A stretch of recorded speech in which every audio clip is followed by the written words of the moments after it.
Okay, now what we're going to do is we're going to go ahead and we're going to record our solo parts. We've already got all of our guitar lines and our bass line recorded down and ready for playback. And I'm going a little bit out of sequence in this particular instance. Normally the way I record is all the rhythm guitars, then the bass, and then the drums, then the vocals, before I ever bother doing the lead. But in this case, since the song was already written and recorded once, I know exactly where the lead is going to be and I know exactly how I want it to sound. I don't have to get all of the other elements in place before I put it down. Basically all I needed was the guitar and the bass, and I've done that. So the first time I recorded the solo on this, I just went directly into the recorder with the guitar, no outboard effects whatsoever, and I just went right through an effects unit that's inside the recorder. I want to go open air this time, so if you'll come over here to where the guitar amp is, okay? So the guitar amp is in this sound box. And the guitar amp is still in the sound box where it was when we did the rhythm guitar. It's the exact same guitar amp. It's line 6. Oh, this is the line 6. This is the line 6. This is the one that I've used for all of the guitar parts up to this point. And so there's my cable right here. You're going to get it plugged in. Okay. And the only outboard effect that we're going to use this time, I'm going to go out of my flanger pedal. Okay. Now the onboard effect that I used in the recorder the first time was a flange effect. I like the effect, but I don't want to use the one in the recorder. I have an outboard pedal down here that I want to use instead. It gives me a chance to kind of work with a little bit, so we're going to get this plugged in. I can't see it because of the light. Output A mono. That's the one I want to use right there. Okay, now see? Output A mono. I don't have a stereo amp. I don't need to go out of a stereo output. So got that hooked up right there. Now we'll get our other lead hooked up.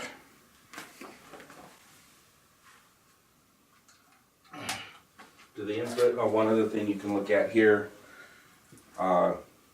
This flanger can actually be used for a guitar or a bass. It has separate inputs for either one. Of course, we're using it for guitar, so I went into the guitar input, which is on the top right there. So you can use different kinds of guitars with this pedal. Right. This one's designed that you could use a bass for it too. I've never done any kind of flanger effects on a bass line, so I've never used that input. And of course, the last thing that we have to hook up here before the guitar is the microphone. This is my microphone cord. It's a standard, what they call a low Z 3-prong output, and we're playing into an SM57 microphone made by Shure. Those are good mics. Yes, they are. They're great for recording instruments. Okay, plugged into input 5. Now we're going to turn the recorder on. Turn our amplifier on. And I'm going to come over here to my stack of guitars. And for the solo, I want to use this. It is a 120th anniversary Gibson SGJ. SGJ. It's got a real thin body Gibson with an SG design. You can see the double horn design here. It's similar to what musicians like Angus Young and some others use. It's not exactly the same. Angus Young and AC/DC? Yes. Cool. He uses a Gibson SG. Now this is an SGJ, and I think the J stands for junior, which means it's a little bit of a smaller model. But this has got great sound, especially for solo work. I've used it on a few different songs, most notably Speed Freak, the most recent version, and now I'm going to be using it on Fetish. So now that I've got this, get my guitar cable untangled and hooked up here. The only problem with using cords is they get tied up in knots, but I've got a lot of experience untying knots. I'm good with my hands. Alright.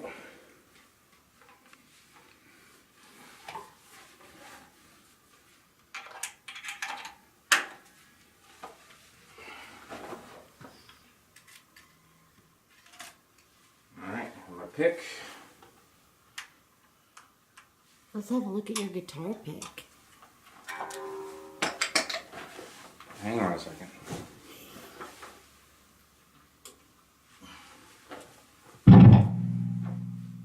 That's my guitar pick.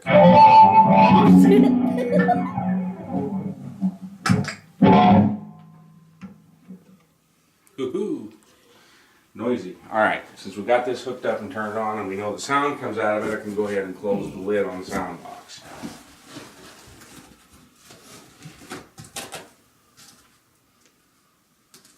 Alright. That kind of helps ambient noise from coming into the room and also going back into the box and bleeding into the microphone. So, just like I've had to do with the other two, the rhythm guitars, I got to do the same thing with this guitar too. This is a combination that works pretty well for me. I use my Antares Flying V for one channel, and I use my Epiphone Les Paul for another channel. Those are both for rhythm, and then I use this Gibson SGJ for the leads. So this time you're not tuning it through the recorder, you're tuning it through the pedal unit? Yeah, I'm going to tune it through the pedal unit. It's a little bit easier this way since I'm not going in through since I'm going in through a microphone input. I'm not convinced that the recorder would tune it correctly.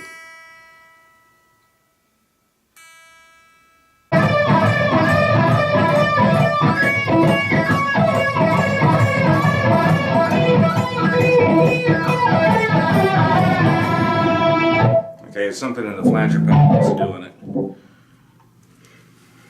Flanger pedal is creating too weird of an effect.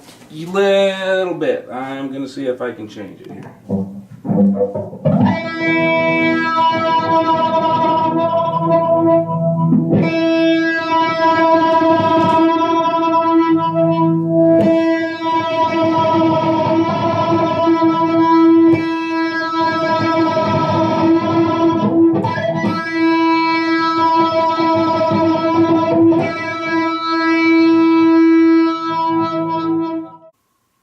Okay, now we've got all of our setup done. I'm going to go ahead and try to lay down the first line of the lead.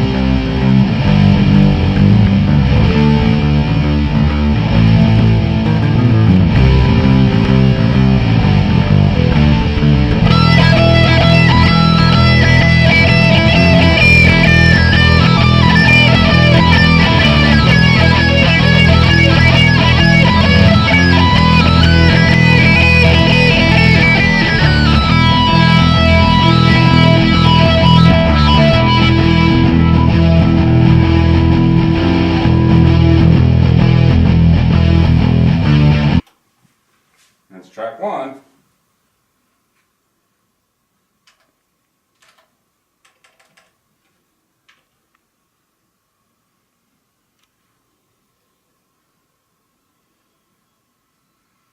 So realistically, could there be as many guitars on stage as is represented in this music after it's recorded?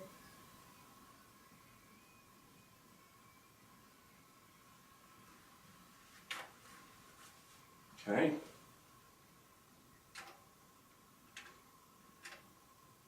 You can't hear me, he's got headphones on.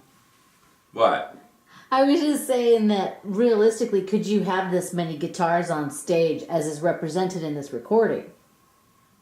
Yeah, but if you had to pay all those musicians, it'd cost you quite a bit. I mean, we're basically looking at 3 guitars. 2 bass, guitars. Well, 1 bass with a duplicated track. I mean, a lot of this stuff you wouldn't be doing on stage. You wouldn't have 2 rhythms and then a separate lead guitar. One of your rhythm guitarists would be playing the leads also. So, but live sound is different, so... yeah, live sound is a lot different. It's grittier, raw. And the difference between recording and live is that for a recording, you want everything to sound as good and as polished as possible. You need to have good sounding production. You need to have musicians that are spot on. You're trying to convey a message with the music, and you want it to sound right. And if they hear a bum note or whatever, it's going to throw them off. your listener will be like, I don't want to hear that again. But in a live setting, it's more about the energy of the band that's on stage. And honestly, there's a lot of musicians that get that, and there's a few musicians that don't. They stand there like trees, just blah, blah, blah, blah, and they're not really doing anything. That's not memorable. In the world of rock and roll, if you want to be remembered for your live show, you're going to have to jump up and down and make an idiot of yourself. Even put makeup on if you have to, whatever. Look like something that just comes screaming out of hell. So it's a different situation than from a studio recording where the only thing that the listener has to stimulate them is what's coming out of the speakers. So it's got to sound as good as possible. Alright, so I've recorded one track of the lead already, and I'm going to double track it. In this case, what that means is I'm playing it twice, one on one track and one on another, and then I'm going to split that. I'm going to give it a fairly wide stereo separation, and that'll add some depth to it, some reverb a little bit, and so it'll give it a fuller kind of sound and be more pleasing to the ear.